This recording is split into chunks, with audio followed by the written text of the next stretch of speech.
final business breakfast for the spring, and we've had a great season.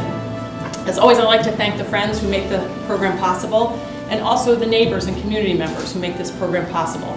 This morning, Alvaro Saralegui is going to introduce our guest speaker, and I had approached Alvaro in the fall to speak here at the business breakfast, and he graciously, and I have to say he is one of the most gracious people I have ever met, graciously said yes, he would do it. But he was starting a venture of his own and was in the midst of it, and he came back to me and he said, you know, I'm a little bit busy, Ellen, but I've got someone who could speak. And he gave us Peter, connected us with Peter. But the great thing was in NFL talk, I feel like I've intercepted a pass and scored a touchdown because Alvaro may come back and speak next year. So anyway, nice. With that, please welcome Alvaro. Good morning. Thank you all for coming out to hear our guest speaker introduce us to the inner workings of the NFL. Peter O'Reilly has a unique perspective from which to tell us the story, as his bio attests. Educated at my wife's alma mater, Notre Dame, and Harvard Business School, Peter launched his career in sports at ABC, working on the network's football and college basketball broadcasts. He then went on to work at the NBA, rising over 6 years to become the director of production and marketing. Peter was then lured away from the NBA to be the senior marketing and sports manager for the New York City 2012 Olympic bid. This would already be a career for most people, but Peter was just really getting started. In 2005, he decided to join the NFL, where he has worked for the last 8 years in increasingly important roles. Peter develops and implements strategies and marketing programs aimed at the NFL's targeted fan segments. His title, Vice President, Fan Strategy and Marketing, belies all the creative innovation he has fostered and implemented at the NFL.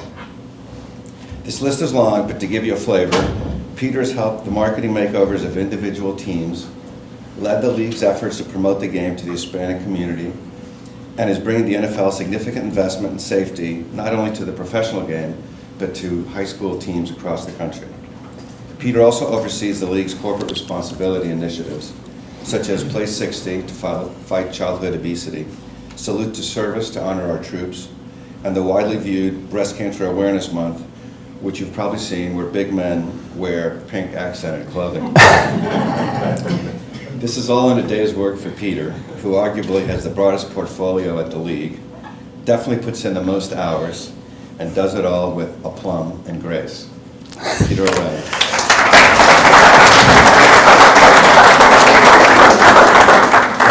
Thank you, Alvaro. Alvaro is not only a great friend, but has just been a great mentor over the last 6 years as he's supported us here at the NFL. So it's a real honor to have him introduce me here. It's also great being at Concordia. My wife and 2 kids and I live over in Chester Heights, not too far. They've gone to camp here the last 2 summers, and I've played tennis here all winter. So it's great being here at Concordia. And though early, it was an easy commute. But really, for me, what I'd like to accomplish today is really talk a little bit about the behind the scenes of the NFL, how we look at the world, we look at our fan base. You know, from my seat, we really look at how do we continue to build our fan base, strengthen our brand, and really continue to build on the strong business that we have. And, you know, a lot of you certainly see the NFL from a distance and follow the game, and many of you may have seen the draft this weekend, but hopefully what I can accomplish here is give you a little insight into how we're looking at the world, and we'll go through that. And I love what I do. I love my job, so hopefully I don't go into too much depth, but can provide you with a good sense of where we are. And then at the end, would be happy to take any questions about anything you'd like to ask about the NFL. But like any good marketer, I'd love to just start by kind of getting the blood pumping here and show a little video that recaps the previous NFL season in about 3 minutes and gives you a sense of the on-field world of the National Football League. This is it! We're going for a ring, man!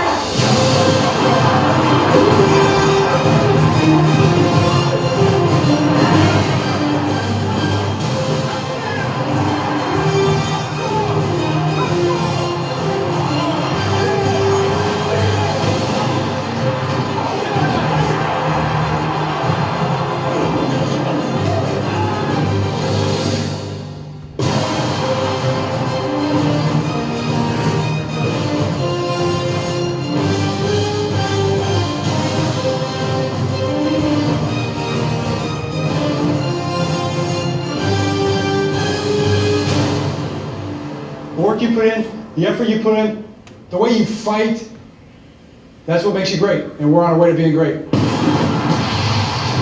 our house. It's our night. And it's our division. We got an opportunity for greatness. Seize it. Show the rest of the league what they got to deal with. Kaepernick with a great fake. He faked out the entire stadium. The Ravens are going to the AFC Championship game. The Falcons get their first playoff win since 2004. Same teams, same stakes as a year ago. I love y'all too much. Ain't no way we're losing this game. It's a great opportunity, man, to go to the Super Bowl. And Paul Golden, touchdown 49ers. It all comes to this fourth down. The 49ers at home, and the 49ers are going to New Orleans. The Ravens defense stops New England, and the Ravens are going to the Super Bowl.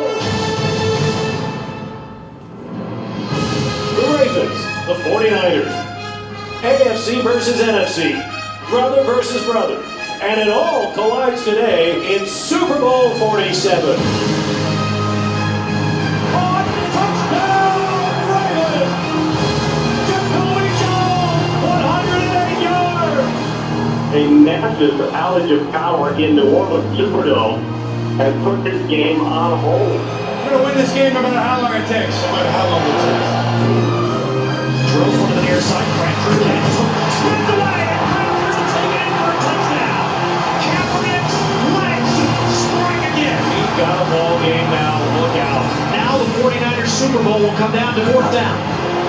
Lewis comes on lift, Kaepernick lob, to the end zone, incomplete. Ray Lewis and the defense deliver. The Baltimore Ravens are Super Bowl champions.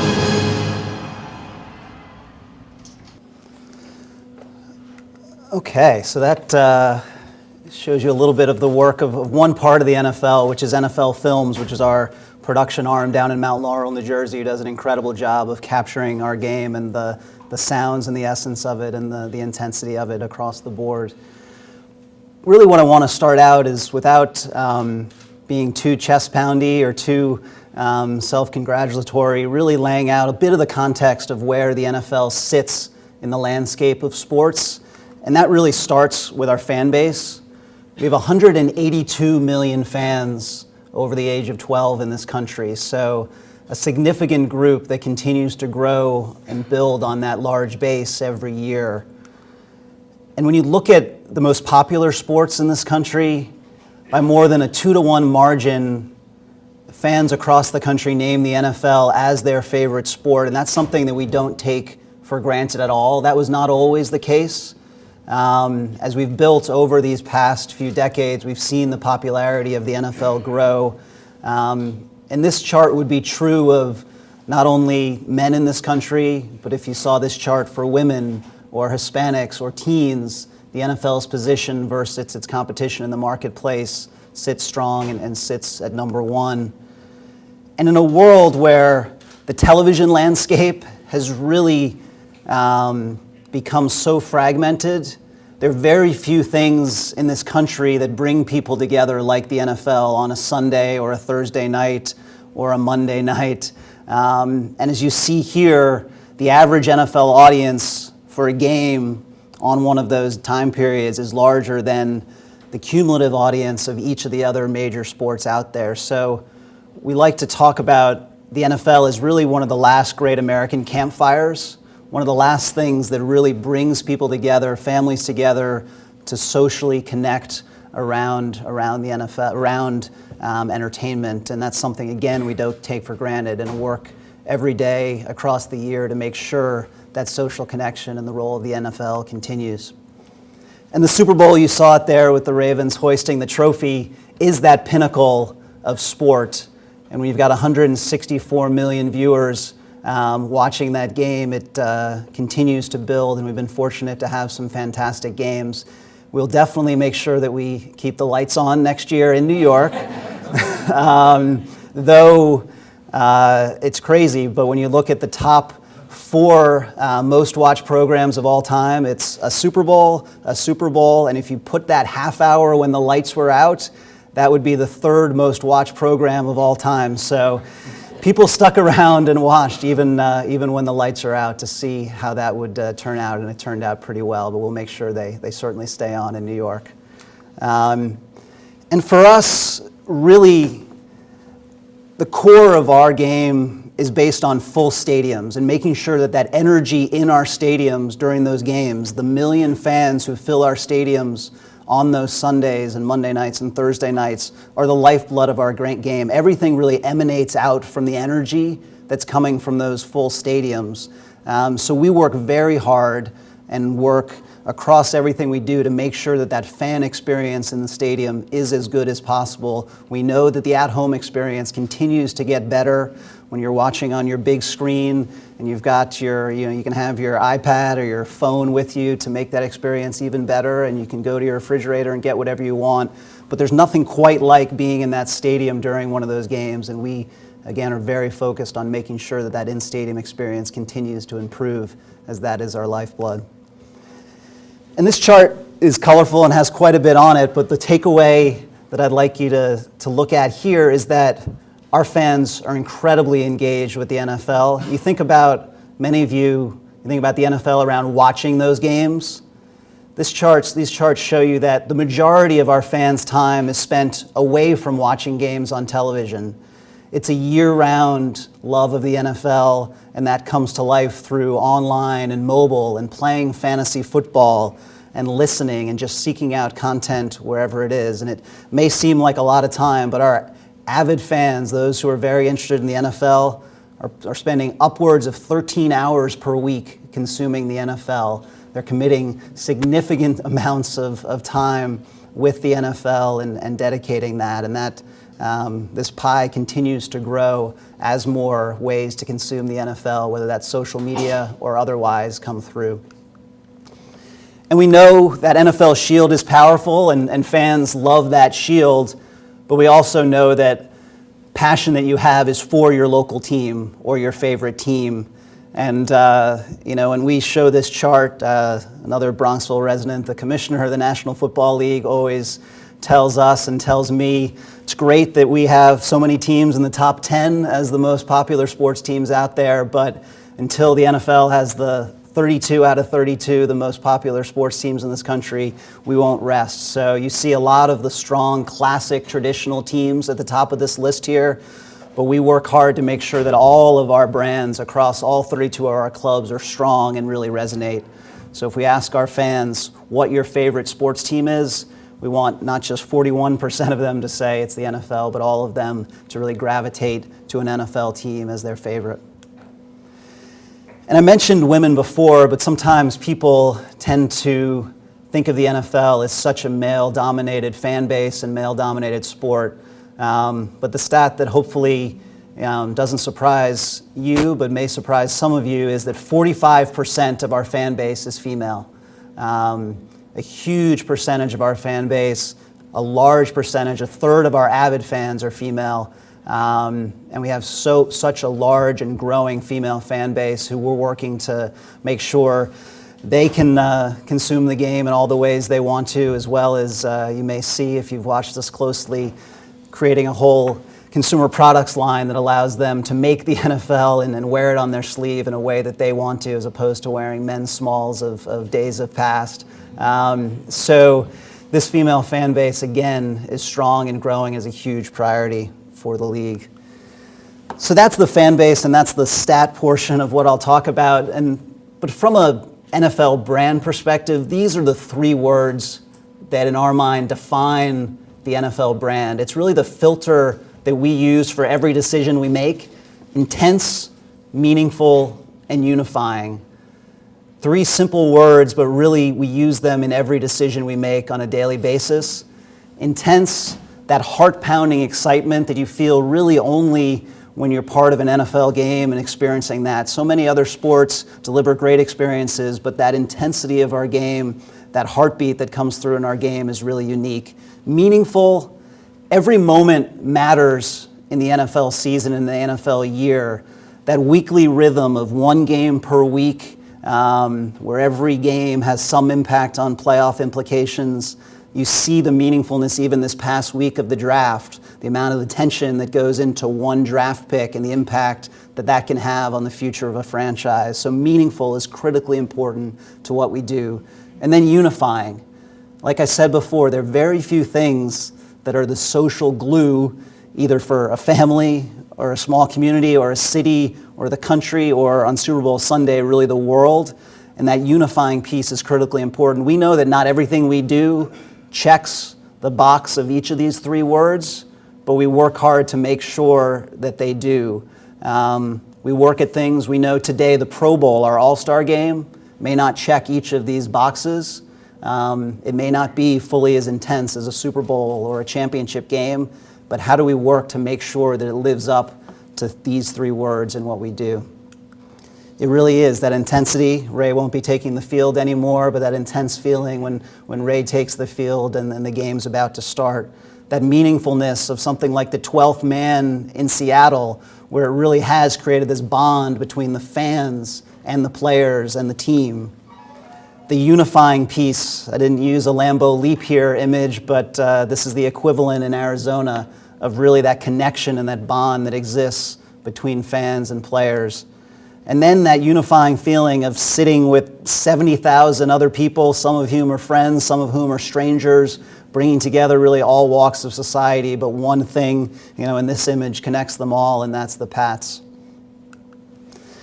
So really, from my seat on the marketing side of the NFL, this really defines how I look at my job on a daily basis, this slide.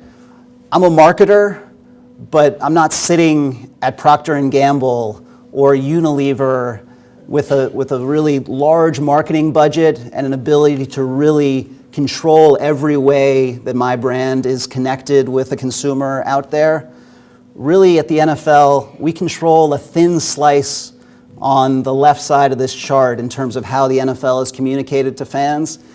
And those of you who are fans of the NFL, you experience the NFL most likely through your favorite team, through potentially one of our business partners, one of our sponsors, or a licensee like Nike from whom you might buy something, or from our broadcast partners that you watch our game and consume our game from. So there's certainly brands that have become very integrated into the fabric of the NFL. The Gatorade dunk has become really synonymous with coaching success and that post-game moment there. So pretty good example of how a partner brand of ours has become linked to something so special for that winning team.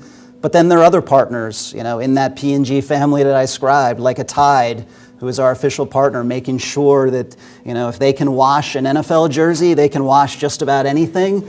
And they here, aligning with what Alvaro mentioned around what we do in October, they talk about the power of those athletes wearing the pink uniforms, raising money for our partner, the American Cancer Society. And as they say at the bottom here, when a color means this much, you can only trust Tide. So you don't necessarily think Tide and NFL, but you find those connection points. But these are the guys who you probably consume the NFL from on a daily basis, or on a season-long basis. And it's our job, it's my job to make sure that I influence the way that they're connecting with the NFL and connecting with you as fans, so we can really deliver a unified marketing message. It's these guys on the Fox Sunday show. And now the NFL has become that much more of not only a league, a sports property, but also our own media business, running our own network, an NFL network, broadcasting 13 games each year on NFL Network, and then running our own digital operation in NFL.com and NFL Mobile and our own social media. So ensuring that not only is our own media properties aligned with us from a marketing standpoint, but really everything else that comes in contact with our fans. And one of those ways that we manage that process of connecting with our fans is looking at our league and our property as a 365-day-a-year operation, not just kickoff in early September after Labor Day on through Super Bowl. Fans, avid fans of the NFL, don't go away in the offseason. They don't lose their passion for the NFL. So how do we continue to feed that passion on an ongoing basis? Our strategy comes down truly to 2 points. You've got that large group of 182 million fans. How do we protect and grow that fan base? And then secondly, how do we ensure that the pipeline of fans, young fans especially, and U.S. Hispanic fans are continuing to become fans of the NFL and not assuming, for many of you who are fans, the game may have been handed down to you from your parents or you connected it through your community. We make no assumptions that that handoff is just going to happen naturally, and we very aggressively and proactively ensure that we're connecting with young fans and U.S. Hispanic fans. But for those avid fans, that strategy at the top, they want the NFL year-round, and thus we try to deliver it to them. This is how we look at that NFL year. It's a wheel. It starts at the top at 12 o'clock, the Super Bowl's over, and it reboots again. It restarts again. We're in that window now that we call the path to prime time, when hope springs eternal. Everybody has a chance to reload your team. Jets are full of hope even, and you've got an opportunity to really start anew. So starts at the Senior Bowl. Some of you who are draft nicks may know the guy in the middle here was drafted by the New York Giants in the 4th round just the other day. Probably many Giants fans in the room hope that he does not play for a while and that Eli Manning continues to be at the helm of the New York Giants for quite a long time, but that's Ryan Nassib, who really had a great college career and then shined at the Senior Bowl, which then caused him to be a day 2 draft pick. And then the scouting combine. Talk about the ultimate job interview. That is what the scouting combine is. It is a job interview on, broadcast on national television, poked and prodded in every way, and you see the way that we've made the combine come to life now on NFL Network and NFL.com, and you see on the upper right now, we've started to experiment of allowing fans access. We could bring a lot more fans in than we did who want to be close to that transition process as these college players look to make it into the National Football League. And then the draft, which not too long ago was really just a selection meeting in a ballroom at a hotel, the Sheraton in New York City. It has now turned into a 3-day spectacle at Radio City Music Hall in prime time on 2 networks. We shot a feature film at the draft this past weekend with Ivan Reitman, the director, who's producing a film called Draft Day. So you see, it really is, you see those fans entering Radio City Music Hall. It really is an annual pilgrimage, kind of an oasis in the middle of the off-season to whet the appetite of that avid fan. And it ends for those players in prime time with a bear hug, where Commissioner Goodell gets enveloped by some very large men. It started on the left there with Gerald McCoy, who was the first to come out there and really spontaneously wrap his arms around the commissioner. And then on the right there is Luke Jokel, just from this past Thursday night. But quite a tradition and quite a moment that we build upon. So then from the path to primetime, it leads into the back to football time period. And we really talk about back to football as that positive parallel to back to school and back to work. And you're coming out of all the fun and relaxation of the summer and you're going back to reality again. But then, thank goodness, you've got football and all is right in the world and I can get into my weekly rhythm of the NFL season. So that is how we look at back to football in that time period. As a marketing line, there's probably not one that's much simpler than this one, but when we landed on it, it just felt so right in terms of all that it evoked and the emotions of coming back to the game. And really all of our partners have latched onto it and made it come to life. Because it's that time when players are in training camp, fans can get close access to them in training camp. Those avid fans are getting their fantasy lineups ready. We've created a whole week where it's fantasy draft week, where fans are drafting their teams and getting ready for the start of the season. For the video gamers, they're getting their EA Madden game and making sure that they've got that in their Xbox to make sure they're preparing for the season. And then finally, it comes to life on the field. And then the season, which is, the season, as simple as you could name it. But it really does have a weekly rhythm to it. Every game matters. And what we've tried to do is bring into that season some things that are really important to us as a league and important to our fans, whether that's our commitment to our Hispanic fans, our focus, our Crucial Catch campaign on breast cancer awareness, our Salute to Service campaign tied to Veterans Day, or really the power of Thanksgiving, and Thanksgiving being so connected to so many things, food, family, but certainly football. It's part of so many people's Thanksgiving traditions is going out and playing a turkey bowl in the backyard with multiple generations and pulling a hamstring and all of those moments of Thanksgiving Day. But then, amidst all of the focus on food and family, certainly connecting with what's now a triple header of games on that day. So for us, again, we are only as good at the NFL as our ability to bring all of these constituents together around something. All of our clubs, our broadcast partners, our corporate partners, the media, our players, critically important, our players' support for what we do, and our communities. So we've done that, I think, fairly effectively around things like Back to Football, around when the 10th anniversary of 9/11 landed on that Sunday of week 1 of the NFL season. It was clearly not about us, but we provided a forum to really unite people around those moments in our stadium and in our communities that added to the connectivity and unity of that day 10 years later. Around NFL Play 60 serving as a catalyst to get children active and healthy. Around our support for our active duty servicemen and women and veterans tied to our Salute to Service campaign, and then breast cancer awareness. For us, our Crucial Catch campaign, again, we were far from the first to do something tied to breast cancer awareness and bring it visibly to life. For us, our commitment, and there's lots talked about pinkwashing and just making things pink just to get support from consumers out there. For us, this is a very heartfelt and deeply impactful campaign that sprung up from our players who wanted to show this commitment, many of whom have been impacted by this disease, as well as our ownership, as well as others across the NFL family.